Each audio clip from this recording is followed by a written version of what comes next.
بسم اللہ الرحمن الرحیم۔ السلام علیکم پیارے بچوں، کیسے آپ لوگ؟ امید کرتی ہوں خیریت سے ہو گئے۔ یہ 8ویں جماعت کی نردبان اردو ہے۔ آج ہم کرنے لگے ہیں ایک تفہیم جو ہے لائبریری سے متعلق، کتب خانہ جس کو اردو میں کہا جاتا ہے، اور آپ اس نام سے واقف ضرور ہوں گے کیونکہ کبھی نہ کبھی آپ نے اپنے اسکول کی لائبریری کا چکر تو ضرور لگایا ہوگا۔ تو آئیے چلتے ہیں، ذرا اس کا پس منظر جانتے ہیں، یعنی کہ لائبریری کس طرح وجود میں آئی، اس کے کیا مقاصد تھے، کیوں وجود میں آئی، اور ہم اس سے کس طرح سے استفادہ یعنی فائدہ حاصل کر سکتے ہیں۔ تو بچوں شروع کرتے ہیں آج کے سبق کو۔ ویڈیو اینڈ تک ضرور دیکھیے گا، اچھی لگے تو لائک کامنٹ شیئر کیجیے گا، اور چینل سبسکرائب نہیں کیا ہے تو سبسکرائب کر لیجیے۔ کتب خانے کو انگریزی میں لائبریری اور عربی میں مکتبہ کہتے ہیں۔ دو زبانوں میں آپ کو اس کا ترجمہ بتا دیا۔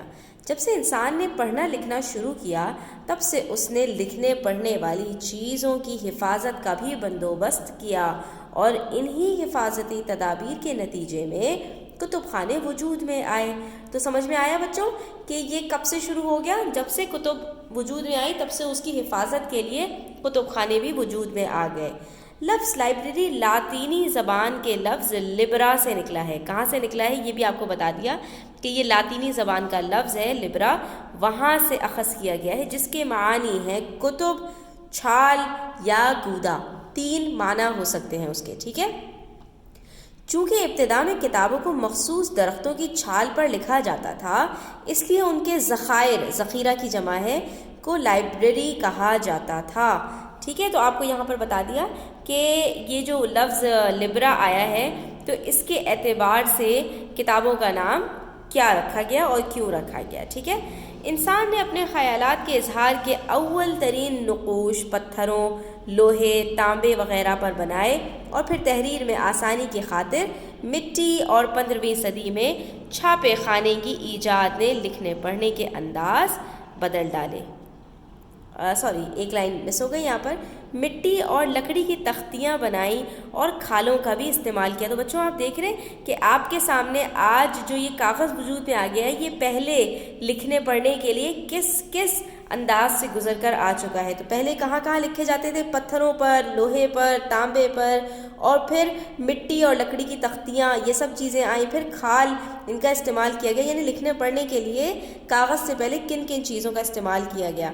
بعد ازاں یعنی بعد میں چین میں کاغذ بنا اور لکھنے پڑھنے کے ذرائع میں انقلاب لے آیا۔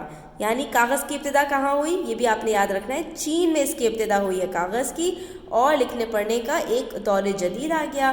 15ویں صدی میں چھاپے خانے کی ایجاد نے لکھنے پڑھنے کے انداز بدل ڈالے۔ ایشیائی کوچک مصر اور چین میں سب سے پہلے لکھنے پڑھنے کا آغاز ہوا، اور یہیں کتب خانوں کی بنیاد ڈالی گئی۔ یونان میں 6 صدی قبل مسیح کے عبادت خانوں میں کتب خانے بھی ہوا کرتے تھے۔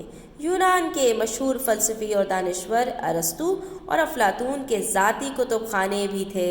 آپ نے ان کے نام تو ضرور سنے ہوں گے، ارسطو اور افلاطون وغیرہ کے۔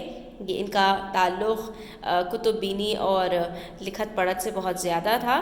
اسلامی کتب خانوں کے قیام نے علم کی راہ میں ایک نئے باب کا اضافہ کیا۔ علم حاصل کرنا ہر مسلمان کا فرض ہے، اس لیے مدرسوں اور مسجدوں میں کتب خانوں کا اضافہ ہوتا رہا۔ بغداد میں پہلا عظیم الشان کتب خانہ بیت الحکمت کے نام سے خلیفہ ہارون الرشید کے زمانے میں قائم کیا گیا۔ یہاں عربی، فارسی، سنسکرت اور قبطی زبانوں کی 10 لاکھ کتابیں موجود تھیں، لیکن یہ کتب خانے تاتاریوں کے سردار چنگیز خان کے پوتے ہلاکو خان کے حملے کے دوران تباہ و برباد کر دیا گیا۔ بچوں اگر آپ نے ایک ناول آخری چٹان اس کی کہانی دیکھی ہو، یا آپ نے پڑھی ہو، یا اپنے بڑوں سے سنی ہو، تو بچوں آپ کو پتہ ہوگا کہ چنگیز خان کون تھا اور اس کا پوتا ہلاکو خان کون تھا۔ یہ آپ سمجھ لیجئے کہ دنیا میں ان کا نام جو ہے وہ بہت ہی بربریت اور بہت ہی زیادہ ظلم سے جوڑی جاتی ہے، کیونکہ انہوں نے مسلمانوں کے اوپر بہت زیادہ ظلم ڈھایا تھا، اور اسی وقت میں جب جو بغداد میں مسلمانوں کا علمی کتب خانہ اور علمی کتب کا جو ایک خزانہ تھا اس کو بھی تباہ و برباد کر دیا تھا، اور پھر یہی نہیں انہوں نے سب کچھ جلا کر راکھ کر دیا اور کتابیں دریا میں بہا دی، ٹھیک ہے۔ سمرقند، بخارا، نیشاپور، دمشق، قاہرہ، قرطبہ وغیرہ کے بڑے بڑے کتب خانوں میں عربی، فارسی اور ترک زبانوں میں لاکھوں کتابیں تھیں جو انہوں نے ضائع کر دی۔ ہندوستان میں مسلم عہد حکومت اور مغلیہ دور میں بھی کتب خانوں کو فروغ حاصل ہوا۔ ٹھیک ہے بچوں، تو یہاں تک کا ہمارا آج کا سبق ہے۔ بڑھتے ہیں سوال اور جواب کی طرف اور دیکھتے ہیں ہمارے لیے کون کون سے سوالات منتظر ہیں۔ نمبر 1، کتب خانے کو انگریزی اور عربی میں کیا کہتے ہیں؟ پہلی ہی سطر میں موجود ہے، انگریزی میں لائبریری، اردو میں مکتبہ۔ کتب خانے کیوں وجود میں آئے؟ تو ہم نے پڑھ لیا تھا کہ لکھنے پڑھنے والی چیزوں کی حفاظت کے بندوبست کے لیے کتب خانے وجود میں آئے۔ لائبریری کس زبان کا لفظ ہے اور اس کے کیا معنی ہے؟ تو ہم نے یہ بھی پڑھ لیا تھا کہ لائبریری لاطینی زبان کے لفظ لبرا سے نکلا ہے، جس کے معنی ہے کتب، چھال یا گودا۔ انسان نے اپنے خیالات کے اولین اظہار کے لیے کیا کیا؟ انسان نے اپنے اولین اظہار کے لیے کیا کیا تھا بچوں؟ اس نے نقوش پتھروں، لوہے اور تانبے وغیرہ پر بنائے، اور پھر تحریر میں آسانی کی خاطر مٹی اور لکڑیوں کی تختیاں بنائیں اور کھالوں کا بھی استعمال کیا۔ سب سے پہلے کاغذ کس ملک میں بنا؟ میں نے آپ کو بتایا تھا نا، آپ نے یاد رکھنی ہے یہ بات۔ سب سے پہلے کاغذ کس ملک میں بنا تھا؟ چین میں۔ اور یونان کے وہ کون سے دانشور تھے جن کے اپنے ذاتی کتب خانے تھے؟ تو ہم نے 2 پڑھے تھے، ارسطو اور افلاطون۔ یہ سارے جوابات بعینی ہی آپ کے سبق میں موجود ہیں، آپ نے ان کو جلدی جلدی سے اپنے جوابات لکھ لینے ہیں۔ اور اس کے بعد اگلا سوال ہے کہ یونان کے وہ کون سے دانشور تھے جن کے اپنے ذاتی کتب خانے تھے؟ تو ہم نے یہ بھی بتا دیا کہ یونان کے مشہور دانشور ارسطو اور افلاطون کے اپنے ذاتی کتب خانے تھے۔ اس کے بعد پھر آپ کو اسلامی کتب خانوں پر 4 معلوماتی سطریں لکھنی ہیں، ٹھیک ہے؟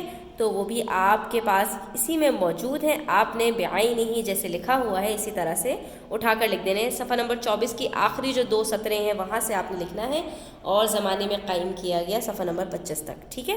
تو یہاں پر ہمارے یہ سارے سوالات الف اور ب مکمل ہوتے ہیں۔ اگلی ویڈیو میں مزید اس سبق سے متعلق ہم سوالات کو حل کریں گے، تو ویڈیو کو اینڈ تک دیکھنے کا آپ کا بہت شکریہ۔ بیل آئیکن پریس کر دیجئے تاکہ اگلی آنے والی ویڈیو آپ مس نہ کریں۔